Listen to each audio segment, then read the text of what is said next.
London মিউজিয়ামৰ লগত বুজাবুজিৰ চুক্তি স্বাক্ষৰ কৰিম যে 2027 চনত আমি বৃন্দাবনী বস্ত্ৰভাগ অসমলৈ আনিম। চুক্তি স্বাক্ষৰ হ'ব, 2টা বছৰ আমি এই মিউজিয়ামটো বনাব লাগিব।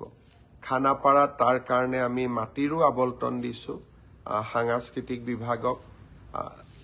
জিন্দাল গ্ৰুপে, সজ্জন জিন্দালে তাৰ পুঁজি দিব, তেওঁলোকে চাই দিব, তেওঁলোকে বনাই দিব, কিন্তু মিউজিয়ামটোৰ স্বত্বাধিকাৰ অসম চৰকাৰ হ'ব। আৰু বৃন্দাবনী বস্ত্ৰভাগ আমি লৈ আহিম, আমি প্ৰদৰ্শন কৰোৱাম, আৰু বৃন্দাবনী বস্ত্ৰভাগ আমি দিল্লী, মুম্বাই আদিলৈকেও লৈ যাব চেষ্টা কৰিম, যাতে ভাৰতেও মহাপুৰুষগৰাকীৰ বিষয়ে আৰু এবাৰ জানিব পাৰে, তেখেতৰ অমূল্য অৱদানৰ বিষয়ে জানিব পাৰে, আৰু অসমীয়া সভ্যতা কিমান চহকী আছিল তাক যাতে ভাৰতবৰ্ষৰ আন জনগণেও জানিব পাৰে।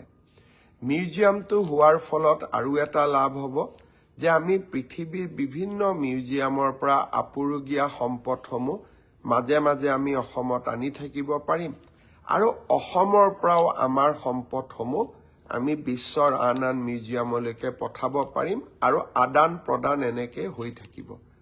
এটা ডাঙৰ উদ্দেশ্য লৈ লণ্ডনলৈ যাম। অসমবাসী ৰাইজৰ আশীৰ্বাদ বিচাৰিছোঁ, আৰু অহাকালি যদি গুৰুজনাৰ আশীৰ্বাদত সঁচাকৈয়ে লণ্ডন মিউজিয়ামৰ লগত আমাৰ চুক্তি স্বাক্ষৰ হয়, মই আপোনালোকক লগে লগে এই বিষয়ে অৱগত কৰিম।